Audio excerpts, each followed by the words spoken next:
네, 오늘의 정치온 조기현 전 민주당 법률위 부위원장, 윤기찬 국민의힘 법률위 부위원장과 함께 집중 분석해 보겠습니다. 어서 오세요. 어제 발표된 부동산 대책에 야당의 반응은 싸늘합니다. 청년과 서민, 지방은 피눈물을 흘리고 현금 많은 부자들만 그리고 규제 피하는 외국인만 웃는 대책이라는데요. 민주당에서는 투기 수요를 막은 거지 실수요자를 막은 건 아니라며 강조하고 있습니다. 들어보시죠. 일각에서 아무런 근거 없이 주거 사다리 걷어찼다고 비난합니다. 투기 수요를 막은 것이지 실수요자에게 문을 닫은 게 아닙니다.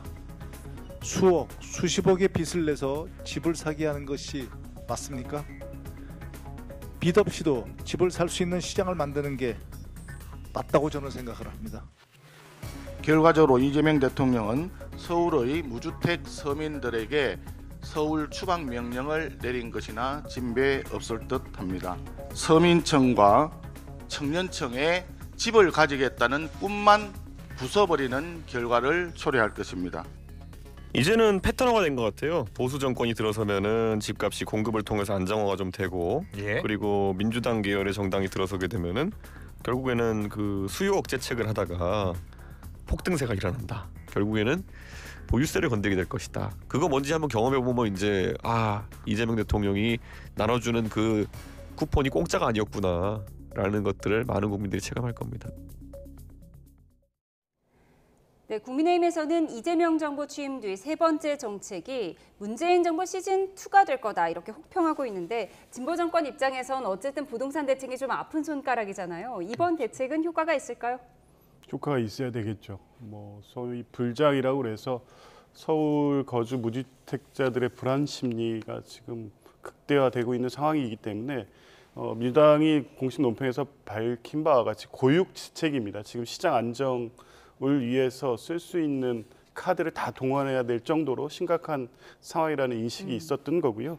근데 그에 대해서 국민의힘의 저런 비판은 전형적으로 이 서민이라든가 청년, 무주택자의 불안 심리를 자극하고 그래서 정책에 대한 신뢰도를 떨어뜨려서 부동산 정책이 실패하기를 바라는 입장인 것 같습니다.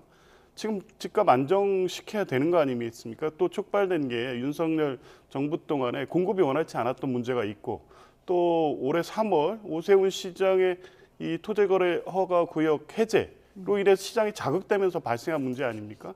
그래서 여러 차례 대책을 씀에도 불구하고 시장 안정이 이루어지지 않기 때문에 쓴 대책이고요.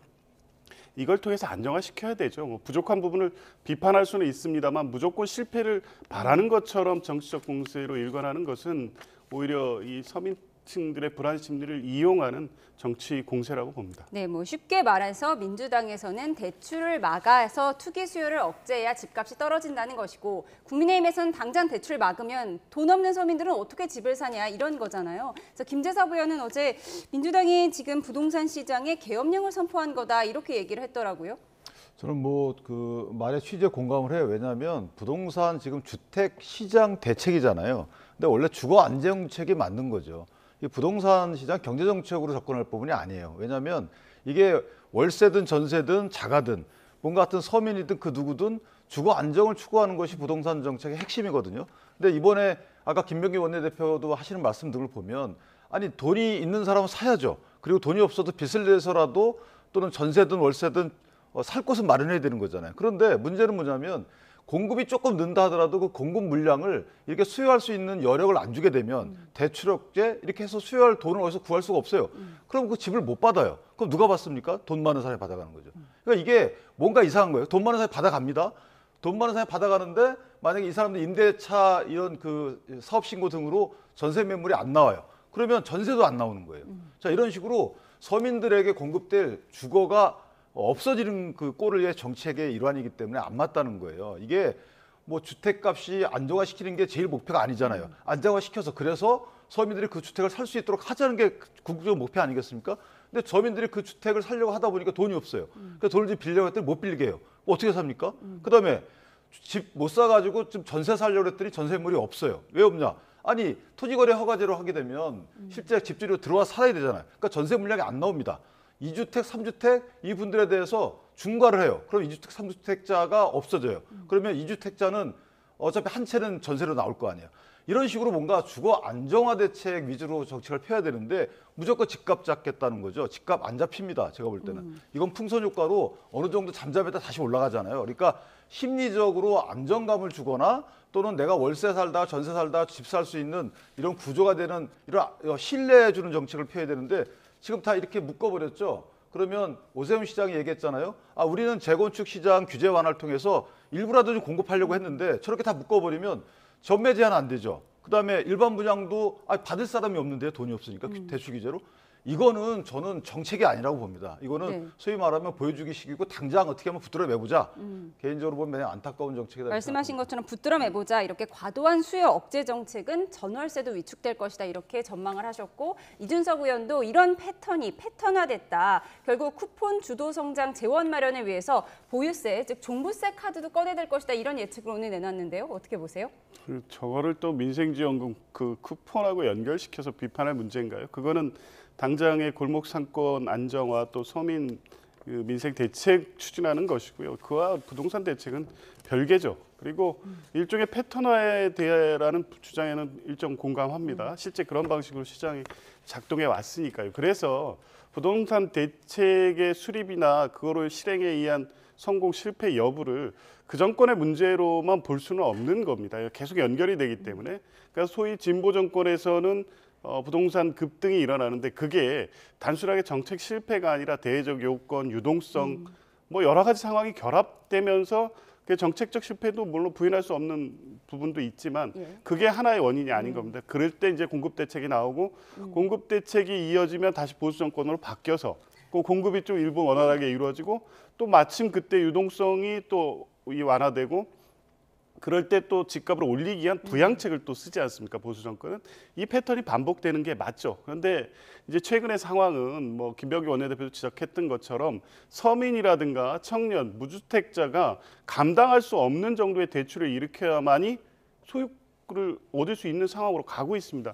이걸 근본적으로 막기 위해서는 일단 계속적 상승 국면을 잠재우고 안정화 대책을 마련해 가는 거죠. 물론 이제 사후적인 공급 대책도 있을 거고요. 그 이제 세제 대책이라는 건 지금 단계에서 검토되지는 않고 있고 이재명 정부가 세금을 통해서 집값을 잡지는 않겠다는 것을 공언한 바는 있습니다. 그러나 뭐 계속적인 이 수요 억제 정책만으로 집값 상승을 잠재울 수 없다고 하면 여러 가지를 검토할 수밖에 없고 궁극적으로는 이 자산 시장의 재구조화를 통해서 유동성이 다른 방식으로 투자가 이루어질 수 있도록 하는 대책까지 종합적으로 검토되는 가운데 지금 소위 고유직책으로 나온 거니까 시장이 안정될 수 있도록 또 국민들이 불안감을 가질 수 않도록 하는데 같이 힘을 쓰는 게 맞지 않나 집값 싶습니다. 상승은 대외적 요건도 이게 이런 있고. 문제가 있어요. 그러니까 뭐 노무현 정부는 약간 달라요. 그때는 그 모기지 프라임이라고 해서 그 당시에는 이제 집값이 워낙 너무 과대평가되어 있기 때문에 언젠간 폭탄 돌리기다라고 해서 그때 결국 2007, 8년도에 이게 터졌잖아요. 그러니까 그때는 그래도 수요 억제하고 대출 규제하는 것이 정책적으로 나름대로 합리성이 있었어요. 왜냐하면 이게 이제 경제 전반의 어떤 펀더멘탈이 무너진다. 이게 집값이 과대 대출 통해서 나중에 다 이게 집값이 시장에 나오면 큰일 난다. 있었죠. 지금은 그런 단계가 아니잖아요. 그러니까 지금 정책 주안점도 야 이게 집값이 너무 높아졌고 대출을 많이 일으키게 되면 실제 나중에 경제가 무너진다. 이런 게 아니고 집값이 너무 올라가서 서민들이 집 사기 어렵다 그래 놓고 김병기 원내대표는 뭐라고 그러시냐면 이거 투기 수요라고 그래요. 이게 왜 투기 수요입니까? 정책 진단을 잘못하신 거죠. 그러니까 그다음에 투기 수요라고 진단해 놓으시고 이런 여러 가지 수요를 억제해 놓고 나서 실수요자 숨통이 트인데요. 이게 앞뒤가 안 맞는 말씀을 하시니까 저희가 도대체 이해를 못하는 거예요. 예, 부동산 대책에 대한 여야 입장 들어봤습니다. 이어서 국정감사 이야기해 보겠습니다. 여당이 대법원 국정감사를 한 지 이틀 만에 이번엔 대법원으로 직접 가서 현장 감사를 했죠. 야당은 중간에 퇴장한 가운데 민주당은 현장 검증을 강행했는데요. 영상으로 정리했습니다. 현장으로 이동하도록 하겠습니다. 그러면 법원행정처에서는 처장님을 필두로 현장으로 안내해 주시기 바랍니다. 법원행정처 입장을 말씀하게 해주세요. 저희 국민의힘은 이동할 수 없습니다. 감사하는 겁니다. 이 목적이 바로 현장 국감은 국회법, 헌법, 또 국정감사법을 정면으로 위반하는 불법 현장 국감입니다. 민주당 주도로 강행된 현장 검증은 대법정과 소법정, 대법관 집무실 등을 15분 남짓 돌아봤는데 로그 열람이나 검증 등은 이루어지지 않았습니다. 그런데 이런 기싸움 분위기 속에서 법사위원들이 조희대 대법원장과 점심 식사를 했다고 하는데요. 분위기가 나쁘지 않았다고 합니다. 들어보시죠. 우리나라 속담에도 밥을 먹을 때는 뭐도 안 건드린다 이런 얘기가 있잖아요. 특별한 불미스러운 일이라든지 그런 것은 전혀 없었습니다. 식사하는 시간은 길지 않았고요. 짧은 시간 식사를 했는데 그 시간 동안에는 또 여야 의원들이나 또 대법원 관계자들하고 그런 덕담을 나누는 것이지 거기서 그런 정치적 공방을 하면서 밥을 먹지는 않습니다. 조희대 대법원장은 현장 국감이 끝날 무렵 마무리 발언을 했는데요. 이땐 또 분위기가 좋지 않았습니다. 국민의 기대와 요구가 무엇인지 세심하게 살펴서 미흡한 부분을 개선하고 겸허한 마음과 굳건한 소명의식으로 그 본연의 사명을 다하기 위해. 근데 이게 대법원이 조금 문제가 있는 것 같아요. 왜 대법원장 그렇게 신속하게 재판해서 우사인 볼트보다 이재명 재판은 빨리 하고 소부에 회부하기도 전에 전원 합의로 간다. 그리고 기록을 보게 허락하셨어요? 네, 민주당 법사위원들 최근 몇 개월 동안 조희대 대법원장에 대한 공세 수위를 낮추지 않고 있는데 또 좋은 분위기 속에 점심을 같이 먹었다고 해서요. 이게 무슨 상황인가요? 식사할 때라도 그랬다니 좀 그나마 다행이긴 한데요. 어쨌든 전체적으로는 국민의힘에서는 파행이라고 하지만 파행은 스스로 만든 파행인 거고 국감은 어느 정도 성과적으로 잘 진행이 된 것 같습니다. 왜냐하면 어떻게 이렇게 이례적이고 전례 없는 절차를 진행했는지에 대한 첫 번째 의구심은 어느 정도 해소가 됐다. 실제 충실한 심리가 이루어졌다고 법원행정처장이 국회에서 계속 밝혔지만 이 진행된 절차에 대한 어제 그 대법원의 설명을 들어보면 제대로 안 됐다는 게 확인이 됐습니다. 그러니까 기록이 어떤 방식으로 올라와서 어떻게 배당이 되고 연구관 선에서 어떻게 검토가 되고 대법관에 어떻게 넘겨졌고 이런 부분이 명쾌하게 설명이 안 되는 거예요. 그럼 뭐냐면 종이 기록으로 검토가 됐거나 전자기록으로 검토가 되지 않고 졸속 심리가 이루어졌을 가능성이 확인이 된 거죠. 그리고 오늘 전현희 의원이 기자회견을 통해서 밝혔습니다만 전자기록 검토는 법적으로 그런 방식의 증거 확인을 하고 판결을 했다며 위법 소지의 문제가 있는 것도 확인이 된 겁니다. 전자기록이 형사사건의 전자기록이 적법하게 증거나 서면으로서 가치가 인정되기 시작한 건 올해 10월부터입니다. 그 이전에 전자기록은 과거에 관행적으로 원종이 기록을 갖고 보면서 참고하기 위해서 쉽게 보기 위해서 그냥 관행적으로 썼던 거지 그것만을 보고 판단을 했다고 하면 이건 적법한 심리 절차가 아니었다는 겁니다. 이런 부분까지 확인이 됐다는 측면에서 보면 어제 이 부분에 대해서 대법원 직접 관계자들의 설명도 그렇고 법원 행정처장의 설명도 그렇고 지금까지 했던 말과 계속 모순되고 분명하게 설명이 되지 않고 그러면 이 조희대 대법원장이 주도한 이번 파기환송 절차가 어떤 동기, 정치적 관여, 목적으로 했다는 부분이 상당히 신빙성 있게 접근해 가고 있는 과정이었다고 보고요. 그래서 추가적인 어떤 국정감사의 필요성이 제기되고 있는 겁니다. 네, 사건 기록을 전자기록으로 보면 불법일 수 있다. 전현희 의원이 오늘 이런 얘기를 했는데요. 이 부분에 대한 반박 있으시면 듣겠습니다. 그건 말이 안 되는 거죠. 왜냐하면 저 부분이 민주당에서 뭐라 그랬냐면 언제부터 검토했느냐 사건 기록을 어떻게 빨리 검토할 수 있었느냐 이걸 얘기한 거잖아요. 그러니까 전자기록을 보든 핸드폰으로 보든 뭐가 문제입니까? 사건 기록 휴대폰 찍어서 그 사건 기록 내용이 조작이 안 됐다면 핸드폰으로 내가 파악하는 용인 것이지 이것이 증거조사에 현출되는 게 아니잖아요. 예를 들어 공판정에서 증거조사에 현출되거나 송달하거나 하는 문제에 있어서는 전현희 의원의 말이 맞을 수 있어요. 피고인한테 종이 쪽지로 송달하는 게 아니고 저희가 전자 송달 방법을 하거든요. 이런 것들은 말씀하신 대로 그때부터 시작이 됐겠죠. 그런데 재판부가 내가 전자기록으로 보든 휴대폰으로 찍어서 보든 아니면 종이 쪽지로 보든 뭐가 문제인 거죠? 그건 말 자체가 안 되는 말씀을 하고 계신 거고 두 번째는 그러니까 예를 들어 재판장에서 증거 기록을 현출할 때 종이 기록을 현출했는지 이런 것들이 그건 항소심부터는 말씀이 되겠죠. 근데 이제 대법원에서는 이거 서면 재판이기 때문에 말 자체가 안 되는 말씀이고 두 번째는 똑같은 말씀을 지금 언제까지 하시는 건 모르겠어요. 이거 어떻게 배당됐습니까? 그다음에 졸속한 심리입니까? 라고 도대체 이걸 며칠째 하고 있는 거죠? 지겨워 죽겠어요. 이러지 마시고. 그다음에 대법원 현장 방문 가신 거 저거 현장 검증이잖아요. 저희가 변호사님도 아시겠지만 검증이라는 것은 가서 뭔가를 보는 거예요. 오감으로 만지거나 느끼거나 맛보거나 이게 검증이에요. 그런데 가서 로그 기록을 보겠다? 이건 압수수색입니다. 우리 법에 보면 자료 제출 요구를 할 수 있죠. 요구하는 걸 안 주면 현장 가서 달라갈 수 있겠죠. 그런데 현장 가서 본인들이 직접 그걸 빼낼 수는 없는 거죠. 이건 압수수색입니다.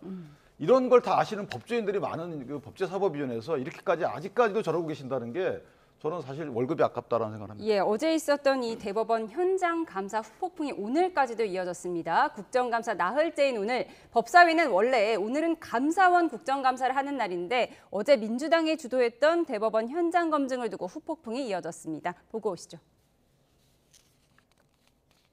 법사위원회 명예를 훼손해도 유분수지. 저희가 무슨 대법원의 재판 기록, 대법관들의 재판 기록 PC를 보러 다녔다고 언론 플레이를 하시고. 의사진행 발언 추천 인원 숙제가 어디 있습니까? 위원장님 발언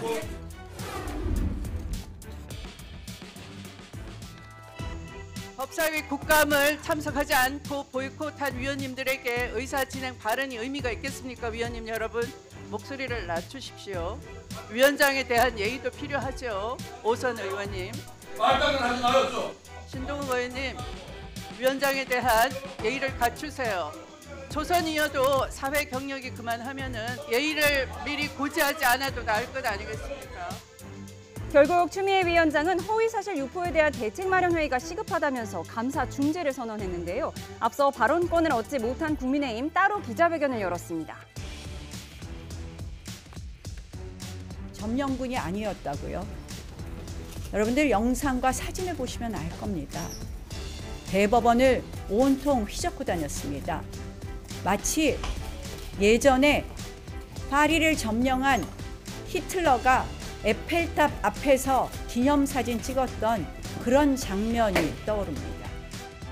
주진우 의원은 민주당 의원들이 대법정 법대 위에 오른 사진을 SNS에 올리며 불법 압수수색이나 마찬가지다. 사진 잘 나오니 좋으시냐고 비꼬았습니다. 그런가 하면 그제 김우영 민주당 의원이 박정훈 국민의힘 의원의 욕설이 담긴 문자 메시지를 공개했는데 이 과정에서 박 의원의 휴대전화 번호가 그대로 노출됐던 과방위, 그 후폭풍도 이어졌습니다. 김우영 의원에게는 전혀 미안한 마음이 없습니다.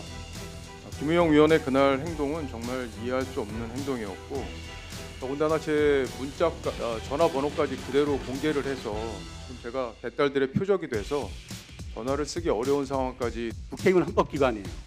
명함에 전화번호 있죠. 공공연하게 자기 명함을 사서 전화번호를 유권자들한테 알립니다. 그리고 국민의 알 권리가 있어요. 네, 조국혁신당 박은정 의원 등은 국민의힘이 언론 플레이를 하고 있다. 그러면서 자신들의 명예훼손을 하고 있다. 이런 주장을 합니다. 그러니까 재판 기록을 보려 한 게 아니다. 뭐 이런 뜻인가요? 그렇죠. 뭐 지금 화면에 보는 것처럼 초기의 현장 국감입니다. 그리고 자료 제출 요구를 반복적으로 계속했음에도 불구하고 지금 몇 달째 내놓지 않고 있습니다. 불가피하게 대법원을 방문한 현장 국감을 진행하기로 의원회가 의결을 했고요. 가서 뭐 이 곳곳에 이 의문과 관련된 부분을 확인한 겁니다. 무슨 압수수색이라고 하는데요. 그런 강제적 절차가 가능하지 않음에도 불구하고 마치 강제적으로 관련된 자료나 서류를 빼앗듯 하려는 행태를 보인 것처럼 허위사실로 이 상황을 호도하고 있기 때문에 이건 명예훼손에 해당하는 정도의 문제라고 볼 수밖에 없고요. 본인들이 그냥 나간 거 아닙니까? 그러면 같이 가서 확인하고 문제가 있는지에 대해서 오히려 의문에 대해서 계속 문제 제기하고 있음에도 불구하고 자료 제출도 안 되고 답변도 안 나오고 있다고 하면 그 부분에 대해서 우리가 대법원의 협조를 통해서 사안이 빨리 마무리될 수 있도록 하는 역할도 야당이 해야 될 역할입니다. 아무것도 안 하고 무조건 조희대 대법원장과 대법원을 저런 방식으로 보호하는 이유와 목적을 모르겠고요. 왜 계속 몇 달째 똑같은 얘기를 하냐 하는 건데 대법원이 몇 달째 똑같이 아무런 답변도 하지 않고 아무 자료를 제출하지 않고 있지 않습니까? 지금 지난 이 국회에서의 이 국정감사도 그렇고 어제도 그렇고 보면 조희대 대법원장 와서 추상적이고 언론적인 인사 말씀이나 듣자고 하는 게 아닙니다. 묻고 있는 내용은 뻔하지 않습니까? 간단합니다. 몇 마디 확실한 대법원장의 답변. 대법원장이 직접 답변하기 어려우면 법원 행정처장이라도 명확하게 답변을 해주었으면 이렇게 시간을 끌 일도 없고 민주당이 계속 문제 제기를 할 이유도 없습니다. 그런데 확인한 것처럼 어떻게 절차가 그렇게 진행됐는지, 기록 복사는 됐는지, 전자문서로 봤다는 건지, 언제부터 어떻게 봤다는 건지, 상고의 유서는 4월 10일에 들어왔는데 그 이전부터 전체 대법관이 다 기록 검토를 하고 있었다는 건지 명확한 답이 하나도 안 나왔습니다. 문제 제기를 안 할 수 없는 상황입니다. 예, 그러니까 여야 모두 서로에게 언제까지 똑같은 말 할 거냐 지금 이렇게 말씀하시는 것 같은데요. 국민들도 같은 생각일 것 같습니다. 지금 조국혁신당 박은정 의원 얘기했는데 조국혁신당은 조희대 대법원장에 대한 탄핵안을 내일 공개하겠다 이런 입장이더라고요. 아마 당이 봉착한 위기를 탈출하기 위해서 저런 강한 수단을 쓰는 것 같은데 저 부분은 오히려 역풍 맞는다고 생각을 하고요. 민주당조차도 탄핵 얘기는 지금 대놓고 못 하고 있잖아요.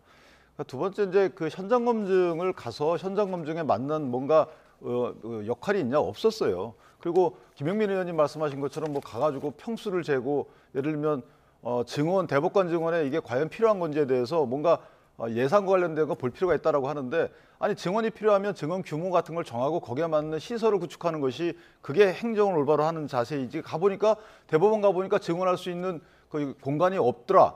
이거 보러 가신 건 아니잖아요. 이거는 뭐 도면 봐도 다 아는 거고. 그러니까 그다음에 제출 요구한 그 서류 목록을 보면 연구관들이 보고한 그 보고서도 달라는 거고요. 거기 다 있어요. 그다음에 재판관들 접속한 기록도 달라고 그렇게 했으면서 아니라고 그러시는 거잖아요. 세 번째로 이걸 왜 못 주냐면 왜 또 언급을 못 하냐면 불법이기 때문에 그런 거예요.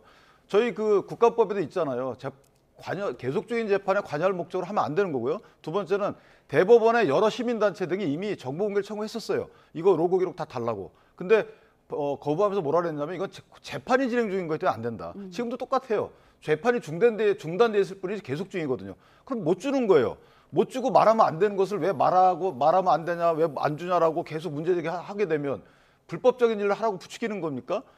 그러니까 그만하시고 이미 이제 원래 목적이 있으시잖아요. 대법원을 압박해서 뭔가 모험을 하려고 하시는 건데 그만했으면 좋겠다. 예, 도돌이표 같은 공방 짚어봤습니다. 한편 국민의힘은 김현지 부속실장이 다른 이재명 대통령의 측근 사건에도 관여했다는 주장을 폈습니다.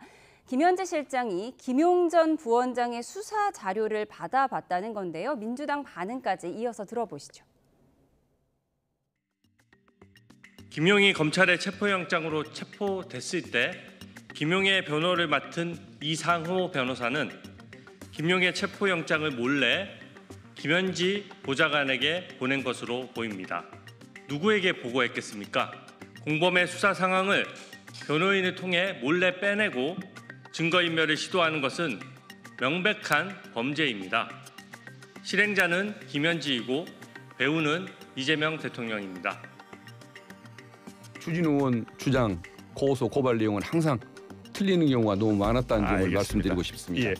그리고 이화영 전 부지사가 이제 법사위에 출석을 했었잖아요.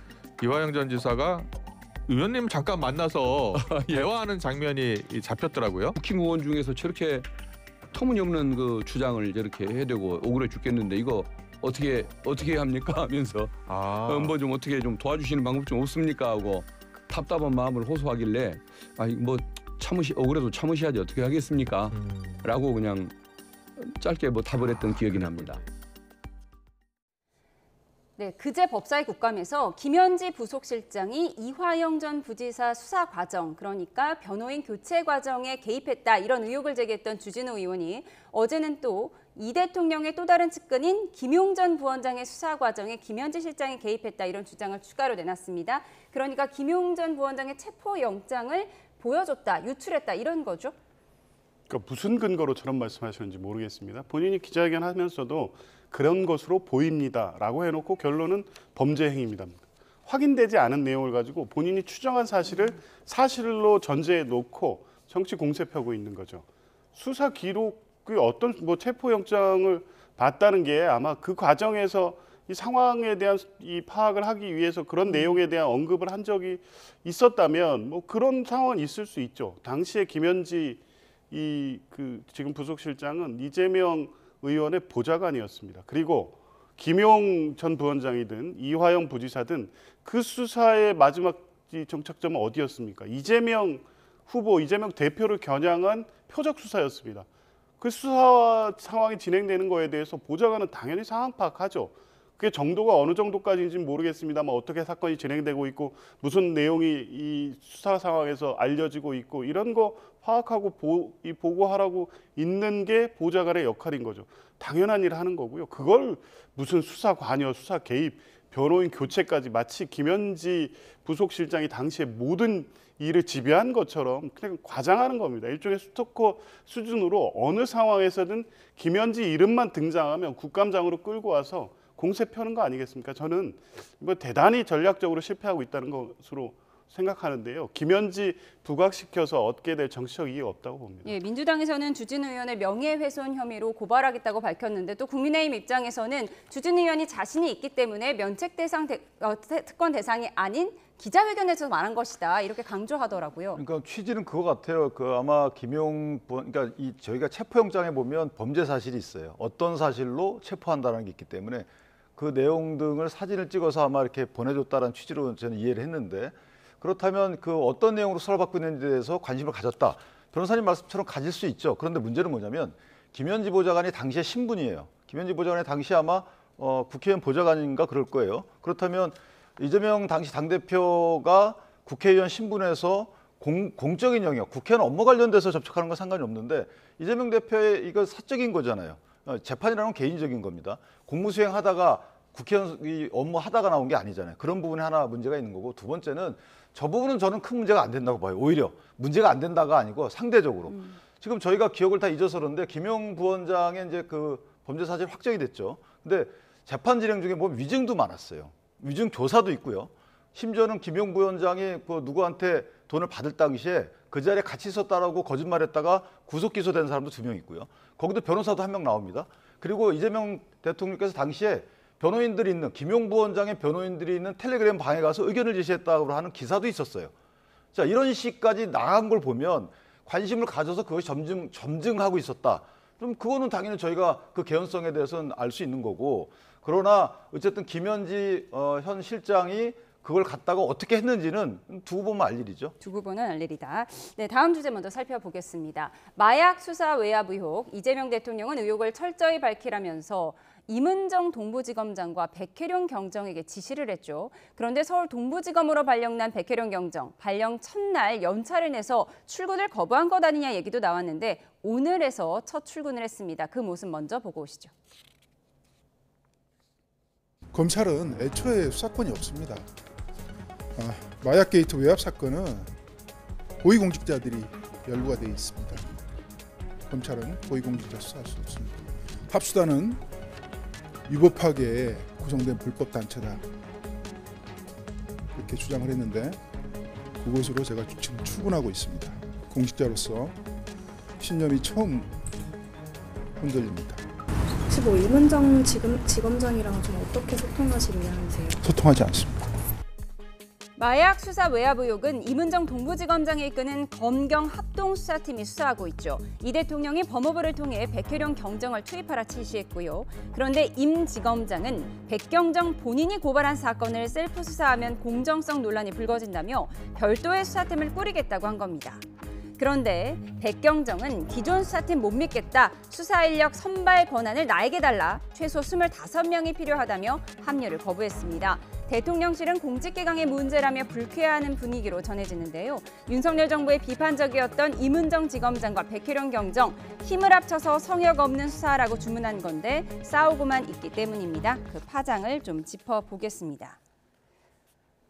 네, 백혜룡 경정이 출근 첫날부터 지금 검경 합동수사팀은 불법 단체다 이렇게 직격을 했습니다. 대통령이 수사를 철저히 하라고 한 건데 이 상황을 어떻게 보십니까? 뭐 백혜룡 경정의 저 발언이라든가 첫날 뭐 연차를 내고 이런 모습을 보이는 건 적절해 보이지 않습니다. 공직자이기 때문에 공직자로서 직분은 일차적으로 제일 중요한 것이고요. 물론 백혜룡 경장이 수사 외압의 피해 당사자인 것 그리고 이 마약 사건의 초기 수사를 진행하면서 상당한 성과를 거뒀음에도 불구하고 수사 외압으로 인해서 그 실체가 가려진 것에 대해서 진상 규명을 하고자 하는 공적 책임 의식에 대해서 높이 평가합니다.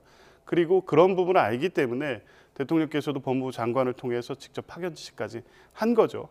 그렇다고 하면 수사팀 구성이라든가 갖고 있는 본인의 문제의식이 있다고 하더라도 이문정 이 지검장과의 어떤 지휘나 협력 관계를 통해서 문제를 좀 조용하게 해결을 하고 건의를 하고 할 수 있음에도 불구하고 검찰과 경찰 간의 이 마치 대립 관계가 그대로 동부지검 수사팀에 옮겨간 것처럼 이렇게 비춰지는 것은 뭐 좋지 않아 보입니다. 중요한 것은 이 세관 마약 사건에 대한 수사 외압 의혹의 진실을 밝히는 것이지 누가 주도권을 갖느냐가 문제가 아니기 때문에 그런 부분에 대해서 신속하게 좀 정리가 돼서 국민들 보시기에 저분들끼리 뭐 하는 건가 이런 비판은 안 나오게 하는 게 맞습니다. 예, 뭐 하는 건가? 이게 국민들도 그렇게 생각할 것 같습니다. 윤석열 정부에 반발했던 두 사람, 이문정 지검장과 백효령 경정, 이 두 사람이 힘을 합쳐서 수사 열심히 해라. 이재명 대통령이 이렇게 얘기했는데 지금 두 사람이 싸우고 있는 거예요. 이유에 대해서 한동훈 전 대표는 이렇게 비꼬았더라고요. 검찰 해체를 주장했던 이문정 지검장, 바람대로